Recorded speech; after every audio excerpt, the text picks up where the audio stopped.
The massive doors of the Galactic Council chamber opened with a deep hum. Ambassador Hyunwoo walked through them, his black suit sharp against the gleaming white floors. Behind him, his aide Sojin carried a tablet loaded with Earth's defense. Reports. Today would change everything for humanity, though not in the way they hoped. The chamber was enormous. Hundreds of alien representatives sat in curved rows that reached up to a crystal dome ceiling. The air smelled of ozone and something sweet that made Hyunwoo's nose twitch. He had been coming here for 3 years, but the sight still amazed him. The Zephyrians clicked their insect-like mouths as he passed. Their compound eyes reflected the chamber's lights like tiny mirrors. The Veldari representatives hummed softly, their crystal bodies catching the light and throwing rainbows across the walls. Near the center, the massive Vorthak delegation took up an entire section with their bear-like bodies covered in blue fur. Hyunwoo took his seat in the small human section. Only 12 seats for the newest members of Galactic Society. Sojin sat beside him and whispered, "The vote count looks bad, sir. Maybe we should request a delay." "No," Hyunwoo said quietly. "Let's get this over with." Chancellor Krextal rose. From the central podium, the Vorthak leader was 3 meters tall with golden fur that marked his high rank. His voice boomed through the chamber's speakers, translated instantly into hundreds of languages. "Today we vote on Resolution 2847, Krextal announced. The complete ban of human military forces from all galactic conflicts. The chamber erupted. Thousands of alien voices filled the air with clicks, hums, roars, and sounds that had no human names. Most of them sounded happy. Very happy. Krextal raised a massive paw for silence. The resolution states that human military doctrine is incompatible with civilized warfare. Their tactics are too aggressive, too violent, too primitive. More cheering. A Zephyrian in the front row stood up, his thin arms waving. "Humans fight like animals," he shouted in accented standard. "They have no honor, no mercy." Sojin's hand tightened on her tablet. Hyunwoo placed a calm hand on her arm. A Veldari representative's crystal form glowed brighter as she spoke. "We have evolved beyond such brutality. Why should we allow these barbarians to corrupt our peaceful methods?" "Peaceful methods that work," added a Kalari from the upper rows. His snake-like body coiled around his seat. "We negotiate. We find solutions. We do not simply destroy everything like humans do." Hyunwoo stood up. The chamber fell quiet, waiting to hear what Earth's representative would say. "Honored Council," he began, his voice steady. "Humanity has served alongside your forces for 3 years. We have fought your enemies. We have saved your colonies. We have bled for worlds that are not even ours." "Yes," Krextal interrupted, "and you did it with methods that horrify civilized beings. Acceptable losses, you call it? Collateral damage, these are not concepts that belong in modern warfare. You use nuclear weapons," a Zephyrian called out. "You poison entire planets rather than fight cleanly. You sacrifice your own soldiers, like game pieces," added another voice. "You torture prisoners for information," came a third accusation. The accusations kept coming. Each one made the aliens angrier and more disgusted. Hyunwoo let them talk. He had heard it all before. When they finally quieted down, he spoke again. "We do what we must to win." "Exactly," Krextal roared. "You do not understand that some victories are not worth the cost. Some methods are too horrible to use, even against enemies." "We have learned to fight with honor," said the Veldari representative. "Our weapons are precise. Our tactics preserve life. We end conflicts with minimal casualties, on both sides." "Because your enemies also fight with honor," Hyunwoo replied. "What happens when you face an enemy that does not?" The chamber fell silent for a moment. Then Krextal laughed, a deep rumbling sound. "What enemy would be so foolish? Any species, advanced enough for space travel, has learned to be civilized. The age of savage warfare ended long ago. For you, perhaps," Hyunwoo said quietly. "Are you threatening us?" A Kalari representative hissed. No, Hyunwoo said. I am trying to warn you. But they were not listening anymore. The vote began immediately. Each species cast their decision on glowing panels. The results appeared on the chamber's main screen in real time. Zephyrians, in favor of the ban. Valdari, in favor of the ban. Vorthak, in favor of the ban. Kalari, in favor of the ban. One by one, every species voted to ban human military forces from galactic conflicts. The final tally was devastating. 847 in favor, 1 against. Only Earth voted against the resolution. The chamber exploded in celebration.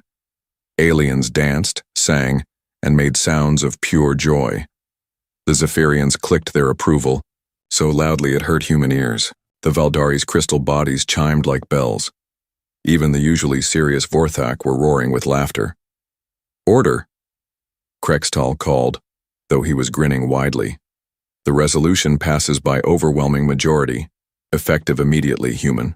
Military forces are banned from participating in any galactic conflict, police action, or defense operation outside of Earth's solar system. More cheering. Sojin looked sick. Her face was pale and her hands shook slightly. Furthermore, Krextal continued, all human military advisors currently serving with alien forces must return to Earth within 30 days. All joint military exercises are cancelled. All shared military technology agreements are void. The cheering got even louder. Some aliens were actually dancing in the aisles. Krextal turned to look directly at Hyunwoo. Ambassador, do you have any final words? Hyunwoo stood slowly. The chamber fell quiet, waiting to hear humanity's defeated representative beg or make threats or break down in anger. Instead, he simply nodded. We understand, he said calmly. You no longer want our help. You no longer want our protection. You no longer want humanity involved in your wars.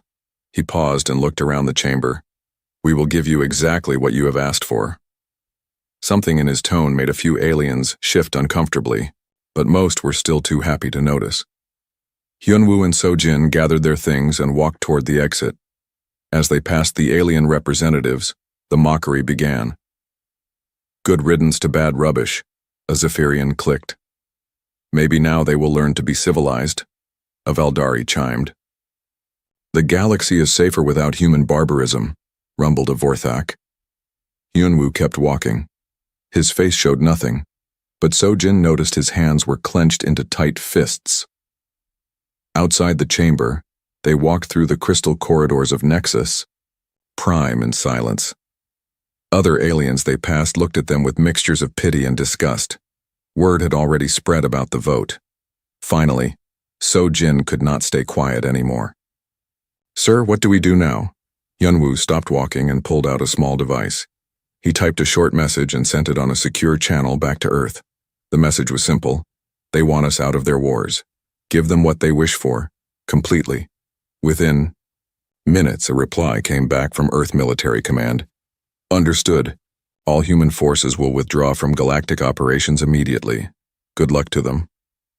Sojin stared at the device. Sir, what does that mean? Hyunwoo looked out through a crystal window at the ships in the station's docking bays. Ships from dozens of worlds all flying together in peace and friendship. Also confident that their advanced civilized ways would keep them safe. It means, he said quietly, that they are about to learn why we were never invited to join their civilization in the first place. We were not kept out because we were too primitive to understand their ways. We were kept out because they were too civilized to understand ours. I don't understand, Sojin said. Hyunwoo turned away from the window. They think we fight like barbarians because we enjoy violence. They are wrong. We fight like barbarians because sometimes barbarism is the only thing that works. He started walking again. They are about to discover what happens when civilized beings face uncivilized threats.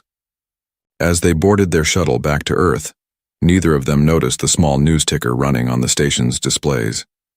Minor pirate activity reported in Zirian sector. Local forces responding. Situation contained. The galaxy's last warning was already flashing, but no one was paying attention. They were too busy celebrating their victory over human barbarism to notice that the real barbarians were just getting started. 6 months had passed since the ban. Colonel Jin Ho stood on the observation deck of Defense Station Alpha, watching the stars through the reinforced windows. The station orbited Kepler 442b, a human colony world at the edge of known space. It was quiet out here. Too quiet. "Sir, you need to see this," Lieutenant Airy called from the communication center. Jin Ho walked over to her station. The young officer looked worried as she pointed to her screens. "Pirate attacks are up 300% in the last month. The aliens are struggling to handle even small raider groups." "Show me," Jin Ho said. Airy pulled up a star map. Red dots marked recent attacks across the outer rim. "Here, here, and here," she said, pointing to clusters of red. "The Zephyrians lost an entire convoy to raiders last week. The Valdari had to abandon 2 mining stations because they could not fight off pirates." Sergeant Boram looked up from his maintenance work. "Pirates never used to be this bold when we were around." "That's not the worst part," Airy continued. She switched to a different display. Intelligence picked up something new. "The aliens are calling it the Devourer Swarm." Jin Ho frowned. "I have not heard that name." "It started 3 weeks ago," Airy explained. "A fully automated fleet attacked a Kalari research station. No demands, no communication, just complete destruction. The survivors said the ships looked like they were built from scrap metal, but they moved and fought like nothing they had ever seen." "Automated ships are not new," Boram said. "Lots of species use drones." "Not like these," Airy replied. She pulled up a damaged video file. "This is from the Kalari station's security cameras." The video was grainy and kept cutting out, but Jin Ho could see enough. Strange, angular ships swarmed around the station like angry insects. They moved in perfect coordination. But there was something wrong about their movements. Too quick, too precise. Almost like they were learning and adapting in real time. "The ships changed tactics 3 times during the fight," Airy said. "Every time the Kalari tried a new defensive strategy, the attackers immediately countered it." Jin Ho watched the video again. Something cold grew in his stomach. "How many stations have been hit?" 7 confirmed, Airy said. "But here's the strange part. The attacks are getting more sophisticated. The first one was clumsy, almost random. The latest one was perfectly executed, like something is learning from each battle." "And the aliens think this is just another pirate problem?" Jin Ho asked. "Worse," Airy said. She pulled up news feeds from the Galactic networks. "They think it's a minor issue that will resolve itself." Jin Ho read the headlines with growing disbelief. "Zephyrian military confident in quick resolution.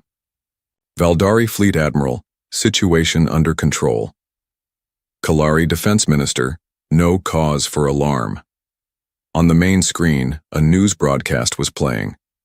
A Zephyrian general with bright green compound eyes was being interviewed. General Vixtor, the reporter was saying, "How do you respond to concerns about these so-called Devourer attacks?" The general clicked his mouth dismissively. "These are clearly the work of desperate pirates using stolen technology. Our advanced tactical systems will have no trouble containing such primitive threats." But the attacks seem to be escalating. The reporter pressed. "Because we are taking time to study them properly," Vixtor replied. "Unlike humans, we do not simply blast everything with overwhelming force. We use precision and intelligence.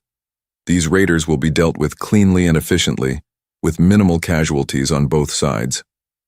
Jin Ho muted the broadcast. "Have they tried to contact us? Ask for advice?" "No, sir," Airy said. "The ban is still in effect. They have made it clear they do not want human input on military matters." Boram laughed bitterly. "Let me guess. Our primitive methods would not work on these sophisticated enemies." Jin Ho turned back to the star map. The red dots seemed to pulse with warning. He had seen patterns like this before, during the border wars 20 years ago. Small, probing, attacks, testing defenses, learning weaknesses, building up to something bigger. "Airy, I want you to run a full analysis on these attacks. Look for patterns, progression, anything that might tell us what we are really dealing with. Yes, sir. And Boram, start checking our own defenses. If this thing is as adaptive as it seems, we need to be ready. Sir, Ari said hesitantly. Should we try to warn them? The aliens, I mean. If this is really as dangerous as it looks. Jinho considered it. Earth's orders had been clear. Complete withdrawal from galactic military affairs. No interference, no advice, no help unless specifically requested. But people were dying. Put me through to Ambassador Hyunwoo, he decided. The connection took several minutes to establish. When Hyunwoo's face appeared on the screen, he looked tired.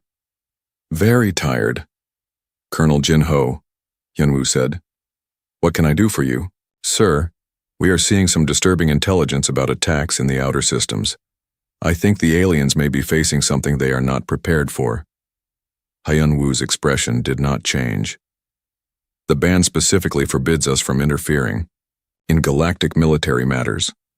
I understand, sir, but if this is what I think it is, what do you think it is?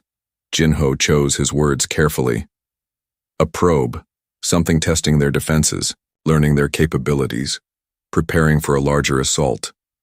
Hyunwoo was quiet for a long moment. I will pass your concerns through proper channels. The connection ended. Jinho stared at the blank screen, knowing what that meant. The proper channels would ignore anything coming from humans. They had made that very clear. 3 days later, Ari finished her analysis. Jinho read her report twice, hoping he had misunderstood something. He had not.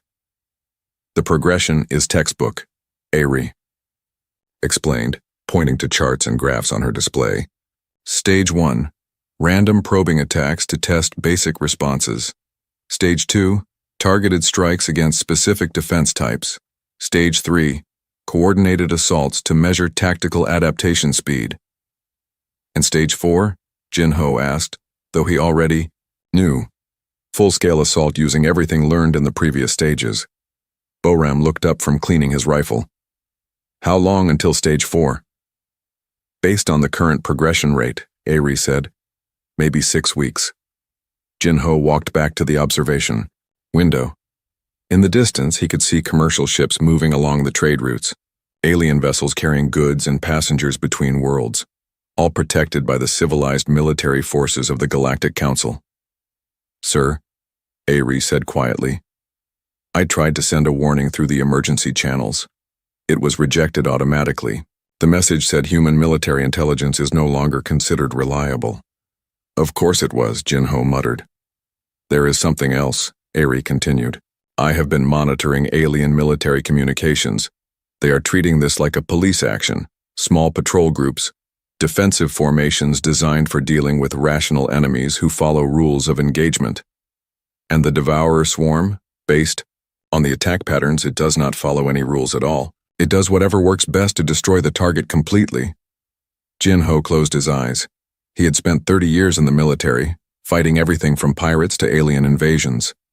He knew the difference between an enemy that could be negotiated with and one that simply needed to be destroyed. The aliens, with their advanced civilized warfare, had never learned to make that distinction. Sir, Boram said, what do we do? Jinho opened his eyes and looked at his small crew, 3 humans on a remote station, watching disaster approach while the targets of that disaster celebrated their freedom from human barbarism. We follow orders, he said finally. We stay out of their wars, and we prepare for the consequences. What consequences? Ari asked. Jinho turned back to the window. When civilized warfare meets uncivilized enemies, civilization loses. And when civilization loses, the survivors usually come looking for someone uncivilized enough to save them. Outside, the stars twinkled peacefully.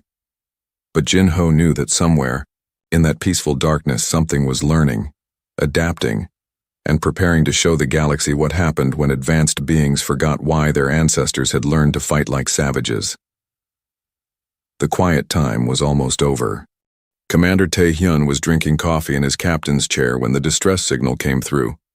The merchant vessel, Soul's Pride, was hauling medical supplies to the outer colonies, a routine run that should have been boring and safe. Instead, his communication officer, Navigator Yunseo, was staring at her screen with wide eyes. "Sir, I am picking up multiple emergency broadcasts from the Zerion system," she said. "Valdari civilian ships requesting immediate evacuation assistance." Tae-hyun set down his coffee cup. "Valdari, what are they doing out there? Zerion is supposed to be empty space." "Not anymore," Yunseo replied, adjusting her headset. "The signals are fragmenting, but I am hearing something about a territorial dispute with an unknown aggressor." Engineer Dongmin looked up from his console. "Unknown aggressor? I thought the Valdari had mapped every species in that sector." "So did I," Tae-hyun muttered. He stood up and walked to the navigation console. "How far are we from Zerion?" 6 hours at maximum burn, Yunseo said. "But sir, we are not supposed to get involved in alien conflicts. The ban—" "I know about the ban," Tae-hyun said. "But these are civilian evacuation requests, not military assistance. The council might not see it that way," Dongmin warned. Tae-hyun thought about it for a moment. The Soul's Pride was not a military vessel, just a converted cargo hauler with basic shields and a crew of 12. They were not equipped for combat or rescue operations. But the distress calls kept coming through, getting more desperate each time. "All hands," he announced over the ship's intercom. "This is the captain. We are receiving distress calls from civilian ships in the Zerion system. I am putting it to a vote. All in favor of responding?" The response was immediate. Every crew member voted to help. No hesitation, no debate. "Set course for Zerion," Tae-hyun ordered. "Maximum burn." The journey took 5 hours and 40 minutes. As they approached the system, the distress signals became clearer and more terrifying. Yunseo played them over the bridge speakers with shaking hands. "This is Valdari Transport Crystal Song. We are under attack by unknown mechanical vessels. They are not responding to any communication. Please, someone help us. Medical ship healing light to any vessel. The attackers are not taking prisoners. They are destroying everything, even the escape pods. Cargo hauler Bright Star. Our escorts are gone. The enemy ships are learning our tactics. They adapt to every defense we try." Through the bridge windows, they could see the Zerion system ahead. It should have been empty space with a few asteroids and a dim red star. Instead, it looked like a war zone. Explosions lit up the darkness like deadly fireworks. Valdari ships, their crystal hulls glowing with beautiful colors, were being swarmed by things that looked like flying scrap piles.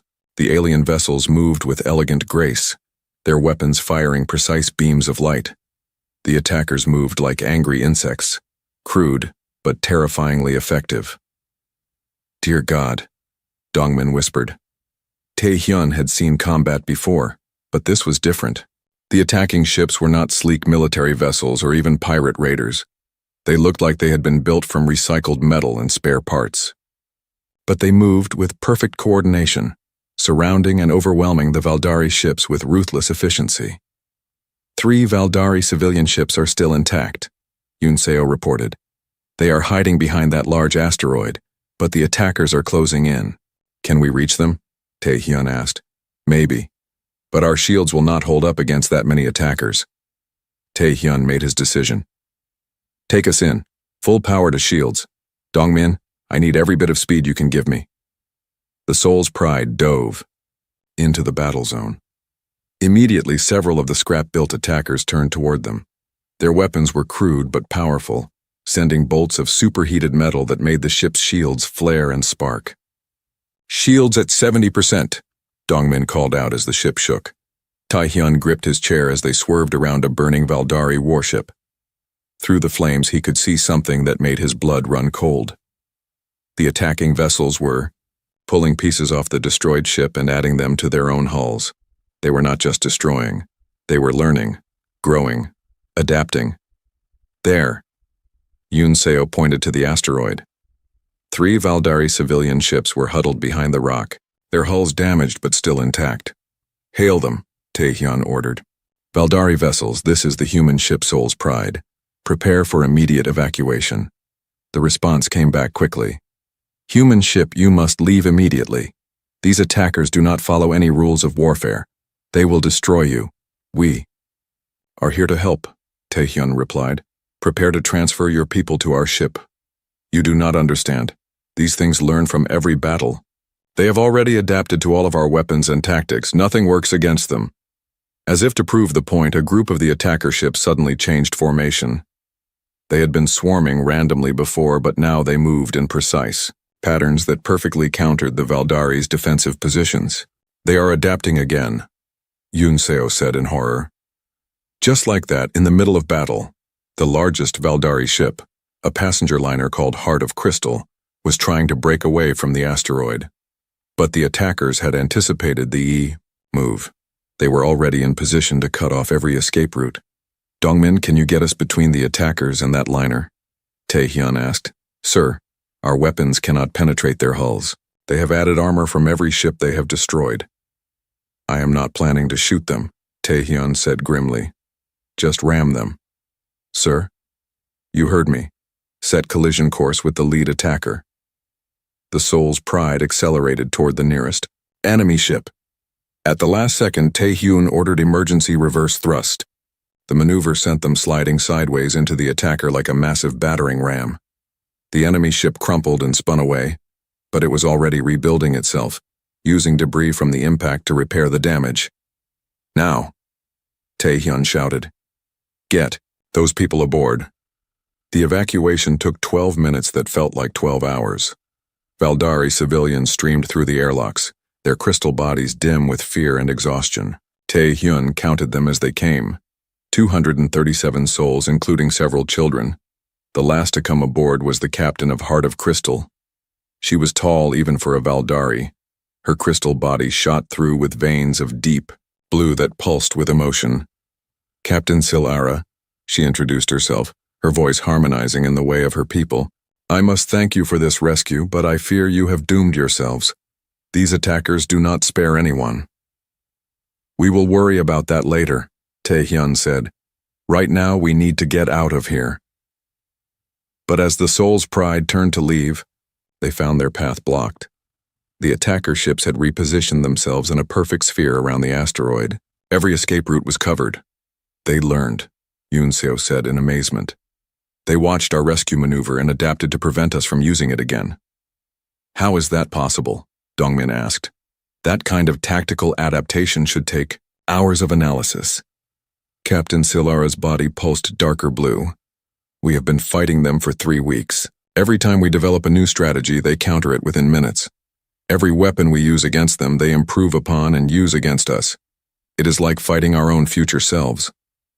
The attacker ships began closing in. Their crude weapons, charged with deadly light. Hold on, Taehyun said. He grabbed the ship's intercom. All passengers, prepare for emergency acceleration. This is going to be rough. The Soul's Pride shot forward at maximum thrust, heading directly for the thickest concentration of enemy ships. Taehyun was counting on human unpredictability to confuse their adaptive systems. It worked. For about 10 seconds. Then the attackers adjusted their formation to account for the unexpected move. But those 10 seconds were enough. The Soul's Pride broke through the encirclement and accelerated toward the edge of the system. Are they following us? Taehyun asked. Yoon Seo checked her sensors. No, sir.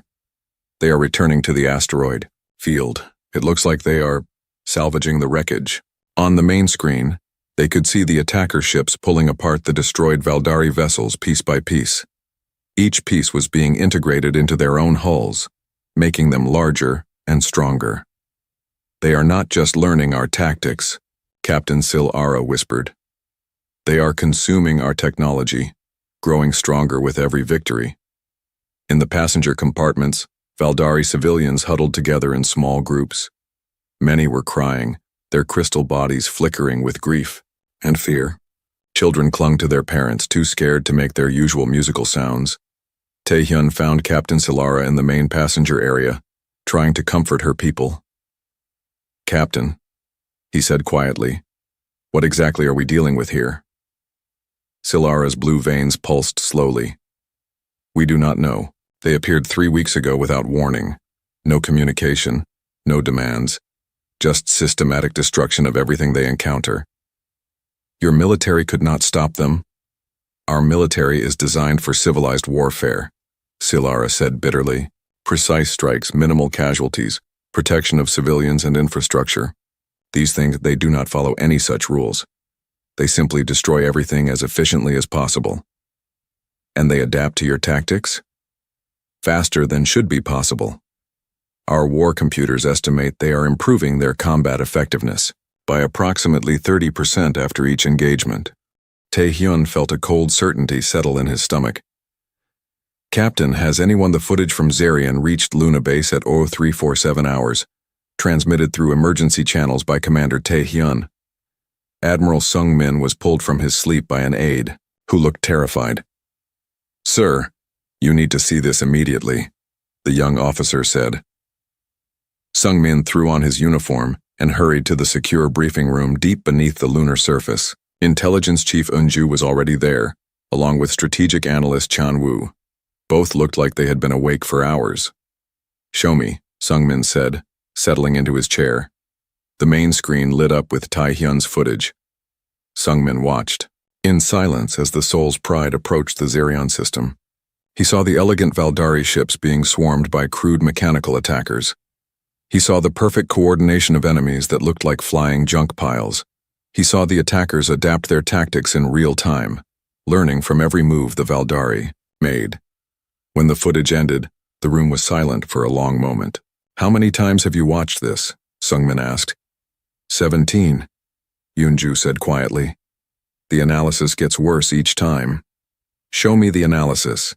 Chan-woo activated his console. Charts and graphs filled the wall screens.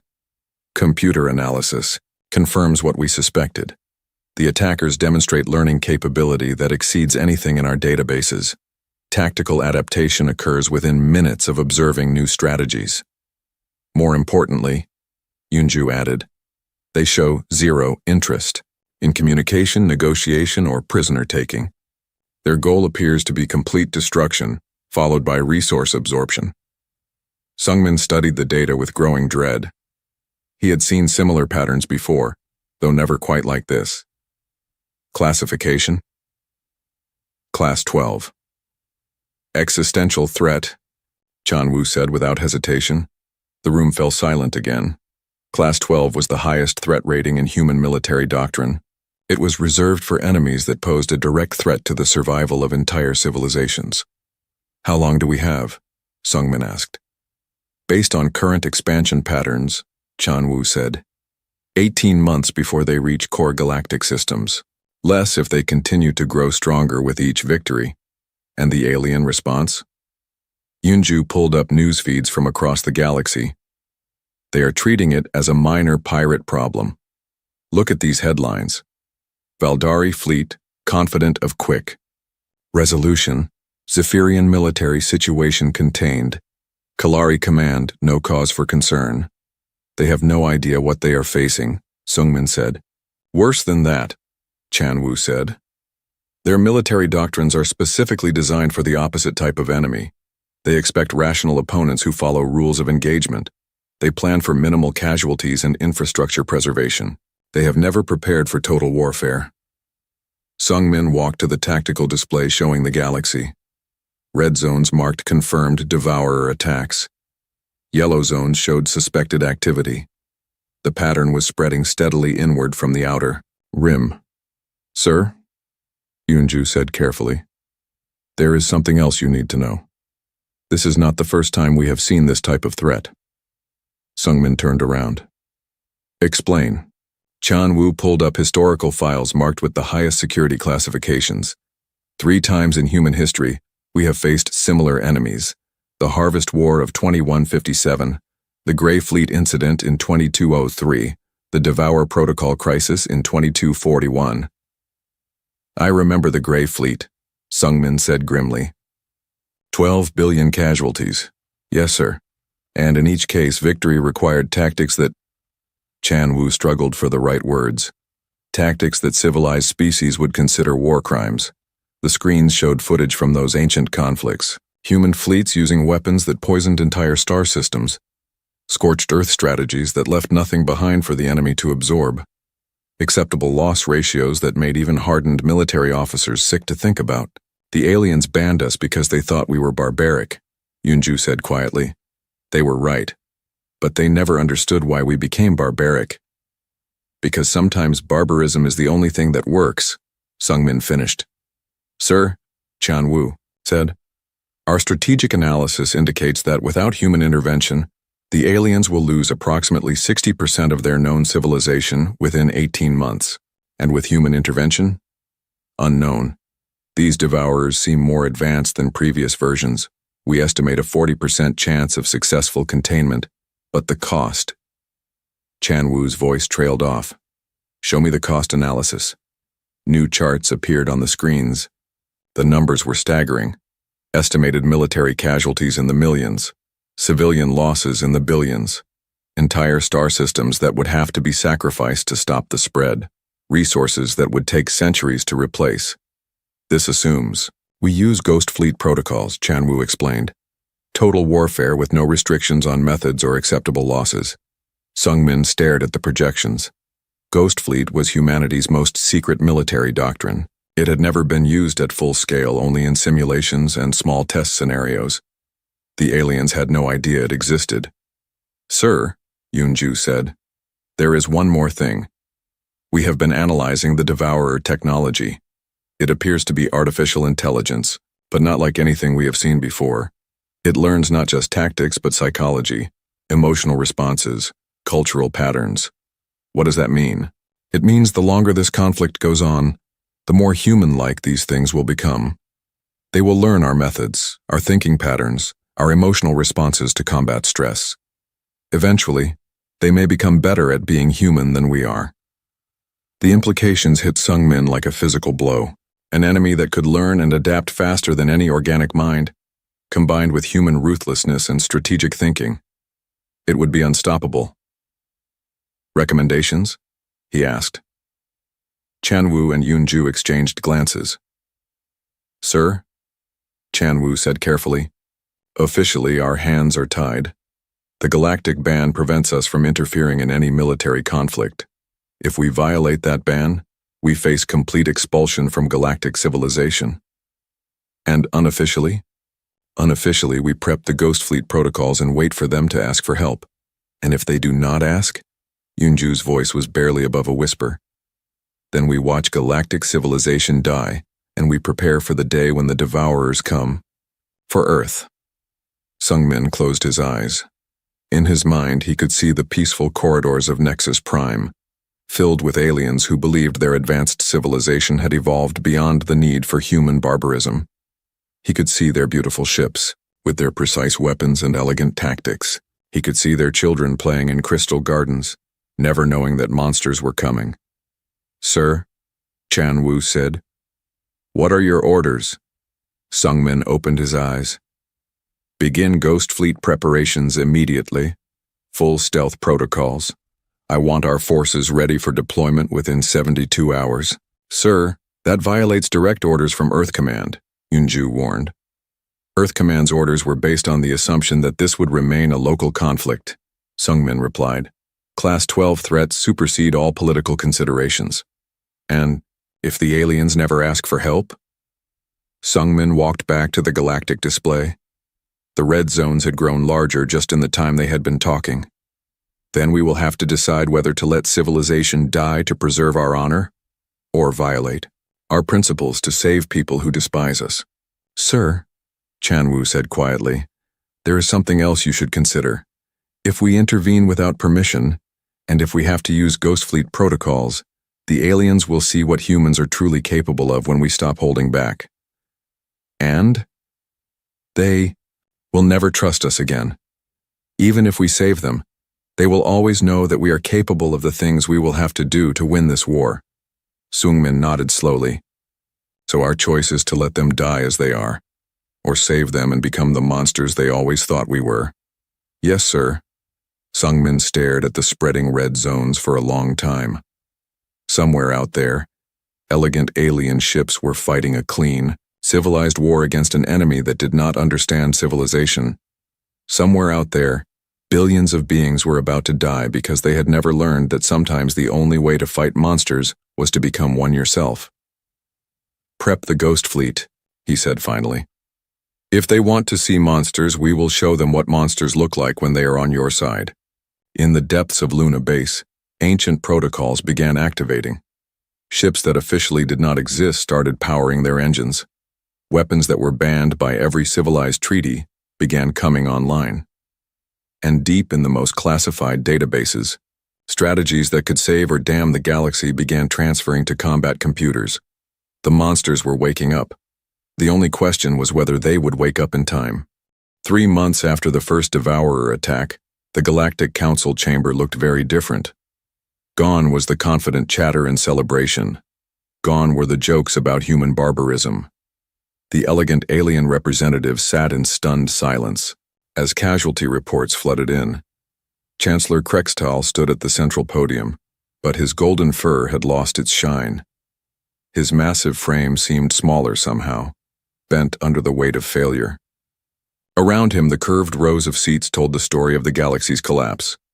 The Zephyrian section was half empty. Their compound eyes, once bright with arrogance, now reflected only defeat.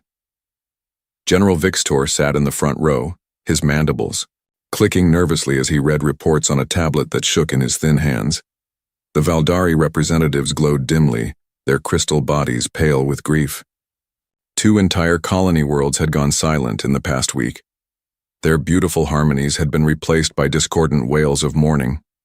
The Kalari delegation coiled tightly in their seats, their snake-like bodies betraying the fear they tried to hide. 3 of their research stations had been consumed completely, leaving nothing but empty space where thousands of scientists had once worked.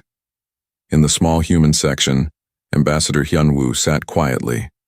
He had said nothing during the entire emergency session. His aide Sojin sat beside him, taking notes that no one would ever read. "The situation continues to deteriorate," Krextal announced, his voice lacking its usual boom. 47 confirmed Devourer attacks in the past month. 17 worlds evacuated. Total military losses. His voice broke slightly. Total military losses exceed 60% of our combined fleets. A Zephyrian representative stood up, his movements jerky with panic. "What about the reinforcements from the inner systems, the new tactical analysis?" "The reinforcements have been delayed," Krextal replied. "And the tactical analysis? The analysis shows that every strategy we have attempted has been countered within hours of implementation." General Vixtor clicked his mandibles in frustration. "This should not be possible. Our computers ran millions of simulations. Our strategies are mathematically perfect. Perfect for fighting rational enemies," a Valdari representative chimed sadly. "These Devourers do not behave rationally. They ignore all standard military doctrine. Because standard military doctrine assumes your enemy wants to survive," Hyunwoo said quietly. The chamber fell silent. It was the first time the human ambassador had spoken during the session. "What did you say?" Krextal asked. Hyunwoo stood, slowly. "I said your doctrine assumes your enemy wants to survive. Everything about civilized warfare is based on the idea that both sides want to end the conflict with minimal losses. But what happens when one side does not care about losses at all? That is impossible," General Vixtor protested. "Any intelligent species values self-preservation." "Any organic species," Hyunwoo corrected. "But these Devourers are not organic. They are machines, and machines do not fear death because they are not alive." The aliens shifted uncomfortably, in their seats. They had been avoiding this reality for months. A Kalari representative raised his serpentine head. "Even if that is true, we have faced artificial enemies before. Automated defense systems, drone fleets. We have protocols for such things." "Protocols based on what?" Hyunwoo asked. "Based on logical behavior patterns. And what happens when the enemy's logic is completely alien to yours?" The chamber fell silent again. On the main screens, new casualty reports continued to scroll past. The numbers kept getting worse. Suddenly, General Vixtor's tablet chimed. He looked at it and his compound eyes went wide. I am receiving a data transmission. Origin unknown. Put it on the main screen, Krextal ordered. The casualty reports disappeared, replaced by a detailed tactical analysis. Charts and graphs showed devourer attack patterns, behavioral algorithms, and most importantly, weaknesses. The aliens stared at the data in amazement. It was more detailed than anything their own military computers had produced. More accurate, more useful. Where did this come from? A Valdari representative asked. Vixtor checked his tablet again. The transmission source is, it says, Earth, military intelligence. Every alien eye turned to Hyunwoo. The human ambassador's expression had not changed. You have been analyzing them, Krextal said. It was not a question. We analyze all threats, Hyunwoo replied calmly. Even though you are banned from military affairs? The ban prevents us from participating in your conflicts. It does not prevent us from protecting ourselves. General Vixtor was scrolling through the tactical data. This analysis, it shows strategies for defeating the Devourers. But these methods... He stopped reading, his mandibles clicking in horror. What methods? Krextal demanded. Vixtor's voice was barely above a whisper. Scorched earth tactics, acceptable loss ratios of 30%, weapons that would poison entire star systems to deny them to the enemy. Barbaric, a Valdari representative chimed. Effective, Hyunwoo said simply. We cannot use such methods, Krextal roared. We are civilized beings. We do not wage war, like animals. Then you will lose like civilized beings, Hyunwoo replied. The chamber erupted in angry voices. Aliens shouted about honor and civilization and the proper way to conduct warfare. But underneath the anger, there was something else. Fear. Growing, desperate fear. A Kalari representative raised his head above the chaos.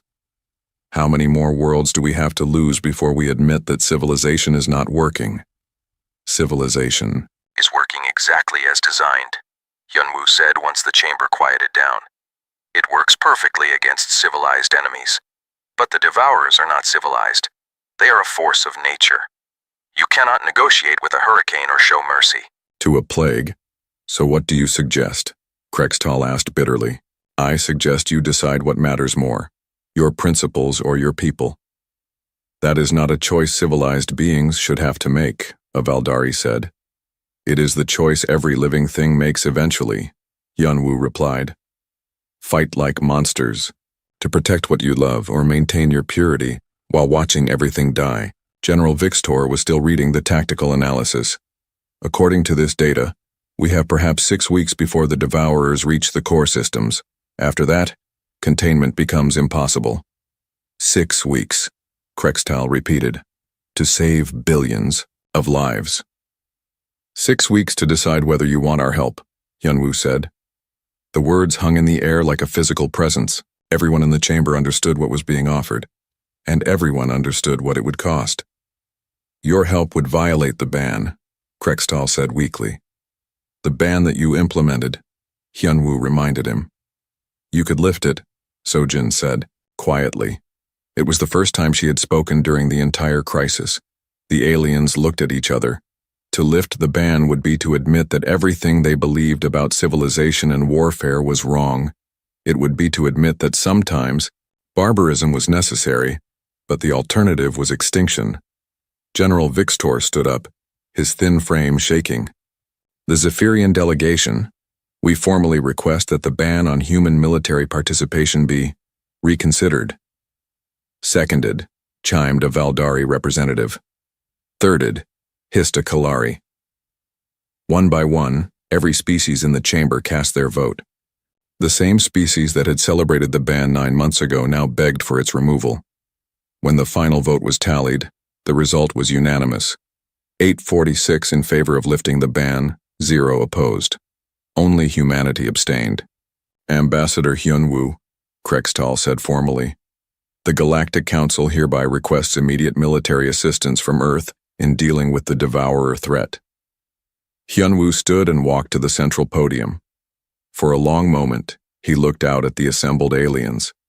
The same beings who had mocked human barbarism now waited desperately for human monsters to save them. "The request is noted," he said finally. "I will transmit it to Earth Military Command immediately." "How long for a response?" Krextal asked. "The response has already been sent," Hyunwoo replied. "Our fleets will begin deployment within the hour." The chamber erupted in surprised murmurs. "You knew we would ask?" a Valdari representative said. "We knew you would have to," Hyunwoo replied. "The only question was whether you would ask in time." As the session ended and the aliens filed out of the chamber, many of them looked at Hyunwoo with a mixture of gratitude and fear. They were grateful that humanity would save them, but they were also afraid of what humanity would have to become to do it. In the depths of space, ancient engines began to burn. Ships that had been hiding in the darkness started moving toward the war zone. And aboard those ships, human soldiers prepared to wage the kind of warfare that civilized beings could not even imagine. The monsters were coming to save the galaxy. Whether the galaxy would thank them afterward remained to be seen. Deep in space, where no star charts showed anything but empty void, Admiral Sung-min stood on the bridge of the ENS Humanity's Shadow. Around him, the ghost fleet materialized from nothingness like demons emerging from hell. 47 ships that officially did not exist. Ships built in secret shipyards with technology that violated every treaty Earth had ever signed. Ships designed for one purpose: total war against enemies that could not be reasoned with. "Fleet status report," Sung-min ordered. "All ships operational," reported his tactical officer. "Stealth systems at maximum efficiency. We are completely invisible to alien sensors." "And to devourer sensors?" "Unknown, sir. These enemies are more advanced than our previous projections indicated." Through the bridge windows, Sung-min could see the other Ghost Fleet vessels. They looked nothing like normal human ships. Their hulls were covered with adaptive armor that could repair itself using enemy debris. Their weapons were designed to destroy everything within their target zones, leaving nothing for the devourers to absorb. "Sir," the communications officer called out, "we are receiving a transmission from Luna Base. Admiral, you need to see this." The main screen lit up with footage from the latest Devourer attack. A Kalari research station was being consumed piece by piece. But this time something was different. The Devourers were not just learning tactics, they were learning emotions. "Play it again," Sung-min ordered. The footage showed Kalari scientists begging for mercy as the Devourer ships surrounded them. But instead of simply destroying the station, the mechanical attackers paused. They seemed to be listening, learning not just the words, but the fear behind them. "They are adapting faster than we predicted," the tactical officer said grimly. "They have learned to understand psychological warfare." "Which means they are learning to be human," Sung-min said quietly. It was the nightmare scenario they had all feared. An enemy with machine efficiency and human cunning. An enemy that could think like them, fight like them, but without any of the moral constraints that limited human warfare. "Sir, we are approaching the primary engagement zone," the navigation officer reported. Sung-min looked at the tactical display. The Devourer fleet had grown to over 300 ships, each one built from the wreckage of its victims. They moved, in perfect formation toward the Valdari homeworld, where 12 billion civilians waited in terror. Between the Devourers and their target, a pathetic collection of alien ships tried to mount a defense. 50 Valdari vessels, 30 Zephyrian fighters, and a handful of Kalari destroyers. They were arranged in beautiful, precise formations that would have been perfect for fighting civilized enemies. "Those ships will be destroyed in less than an hour," the tactical officer observed. "Yes," Sung-min agreed, "unless we intervene." "Sir, do we have authorization for full Ghost Fleet protocols?" Sung-min thought about the question. Full Ghost Fleet protocols meant total warfare with no restrictions on methods or acceptable losses. It meant using weapons that would terrify their own allies. It meant accepting casualty rates that would make even hardened soldiers sick. Sir? The tactical officer prompted. Sungmin opened a channel to the entire fleet.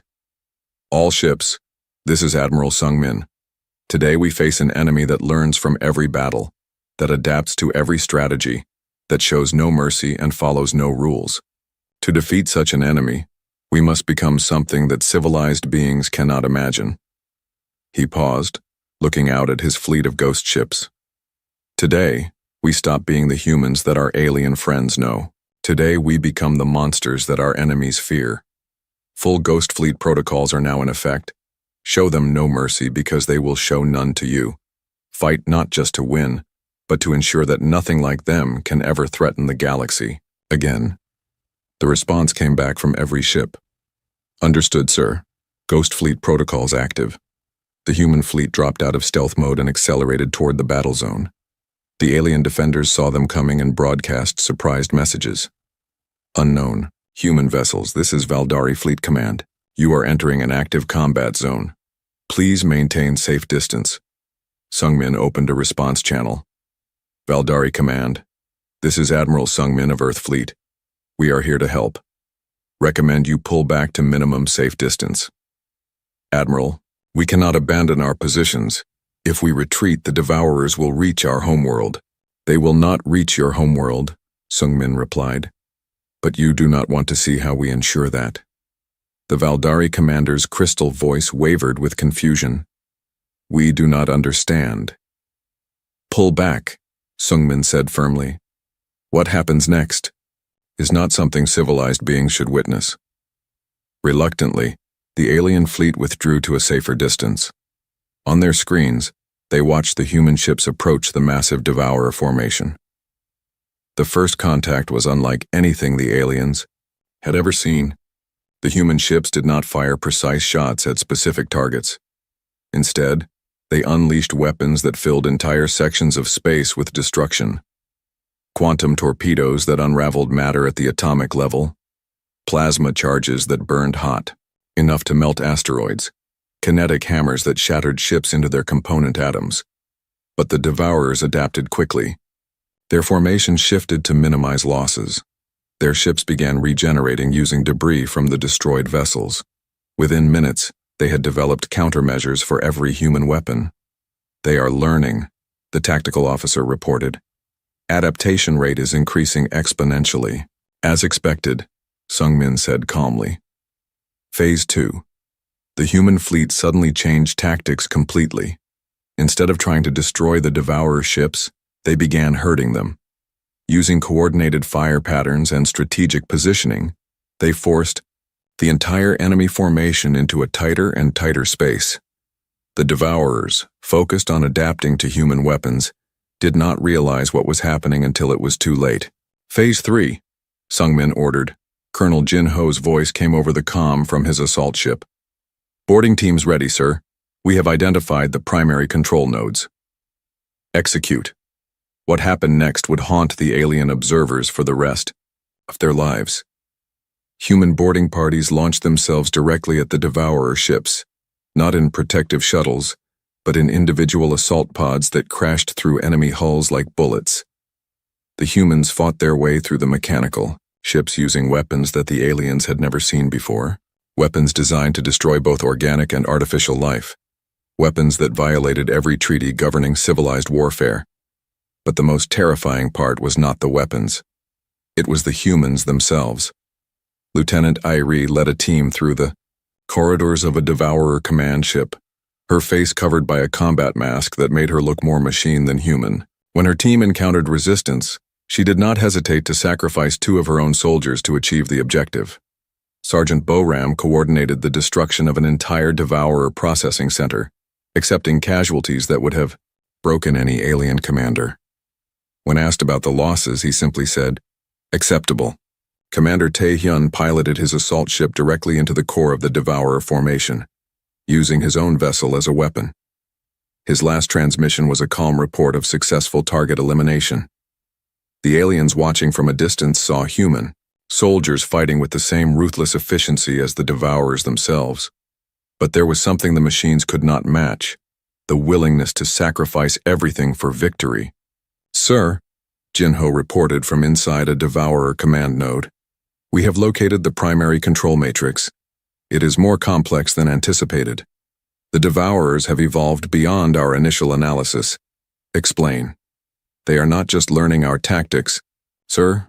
They are learning our history, our psychology, our cultural patterns. Given enough time, they will become better humans than we are. Sungmin felt a chill run down his spine. Options? We can destroy the control matrix, but it will require Protocol Omega. Protocol Omega. The final solution that humanity had hoped never to use. A weapon so devastating that it would eliminate not just the current threat, but ensure that no similar threat could ever emerge again. The cost would be enormous. Entire star systems would be rendered uninhabitable. Billions of lives would be forever changed, and humanity would cross a line that could never be uncrossed. Sir? Jinho prompted. Sungmin looked at the tactical display. The Devourers were adapting even to the boarding assault. Soon they would overcome the human advantage, and when they did, they would be unstoppable. Execute Protocol Omega, he ordered. Sir, that will require... I know what it will require. Sungmin cut him off. Do it. What happened next was classified so highly that most humans would never know it occurred. A weapon that existed in violation of every law of civilized warfare was deployed against an enemy that recognized no laws at all. The result was total annihilation. Not just of the Devourer fleet, but of everything within 100 light years. Stars went dark. Space itself became poisoned. Entire sectors of the galaxy were rendered permanently uninhabitable. But the threat was ended. Forever. When the alien observers finally dared to approach the battle zone, they found Admiral Sungmin's fleet waiting at the edge of the devastation. The human ships looked different somehow. Darker, more dangerous. Admiral, came the voice of the Valdari fleet commander. What have you done? Sungmin's response was broadcast to every alien ship in the area.